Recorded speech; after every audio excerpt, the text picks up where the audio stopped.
On va essayer d'expliquer pratiquement comment fonctionnent les formules de désenvoûtement, par exemple. Par exemple, les bains de sel. Comment cela fonctionne-t-il?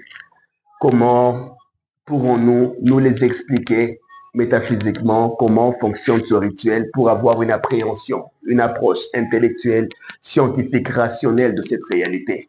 Premièrement, le monde est fait de trois états principaux: la matière, le physique, les matériels, le spirituel et le métaphysique, qui est la combinaison du physique et du spirituel dans des proportions bien déterminées, des fréquences précises et dans un temps imposé. C'est ce qu'on appelle simplement un rituel.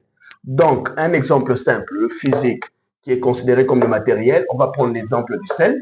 Le spirituel, qui est considéré comme l'immatériel, on va prendre l'exemple d'un psaume ou d'un texte d'Ésaïe pour une circonstance précise de désenvoûtement. Donc, et puis on va prendre la métaphysique, qui est la combinaison du spirituel et du matériel dans une proportion, dans une fréquence, dans un temps qui devient un rituel d'invocation.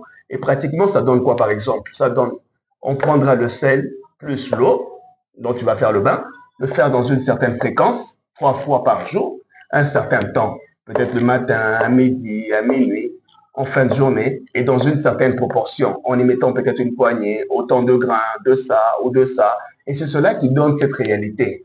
Puisqu'on prendra le matériel, le sel, combiné à l'invocation, le psaume, le texte, une prière dite et redite, tout cela dans une fréquence, dans un temps précis, dans une proportion précise, combinée à la solution vibratoire dans le mélange dont on fera le bain.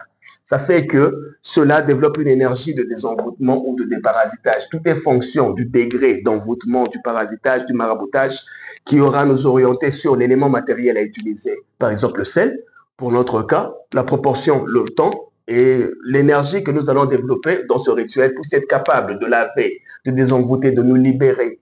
Ce sont des formules métaphysiques explicables métaphysiquement par des valeurs vibratoires de chaque élément combiné à l'énergie que dégage le mantra, la formule, la prière, l'invocation.